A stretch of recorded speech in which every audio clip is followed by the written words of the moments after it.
శిక్షా ఉద్యోగులకు మద్దతుగా ధర్నాలు నిర్వహించడం జరుగుతూ ఉంది. మరి ఎందుకంటే గత 28 రోజులుగా వారి న్యాయమైన డిమాండ్లు పరిష్కరించాలని వారు సమ్మెలు చేస్తూ ఉంటే ఈ ప్రభుత్వం కనీసం నిమ్మకు నీరెత్తినట్లు వ్యవహరిస్తున్నటువంటి పరిస్థితి ఉంది.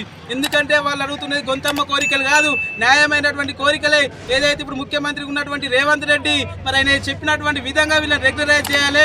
గతంలో ముఖ్యమంత్రి కాకముందు టీఆర్ఎస్ హయాంలో కూడా వీరు ధర్నా చేసినప్పుడు మరి స్వయాన అప్పుడు ఉన్నటువంటి రేవంత్ రెడ్డి వెళ్ళి మరి వరకు మా అధికారంలోకి వచ్చిన తర్వాత మరి రెగ్యులరైజ్ చేస్తాం, మీ సమస్యలన్నీ పరిష్కరిస్తామని చెప్పి ఈ రోజు అధికారంలోకి వచ్చి ఇన్ని రోజులు గడుస్తూ ఉంది. మరి వీళ్ళ టైంలో కూడా వీళ్ళు ధర్నాలు చేస్తే ఆ రోజు ఇచ్చినటువంటి మాట ఈ రోజు గుర్తుకు రావడం లేదా అని చెప్పేసి కూడా ఈ సందర్భంగా అడుగుతా ఉన్నాం.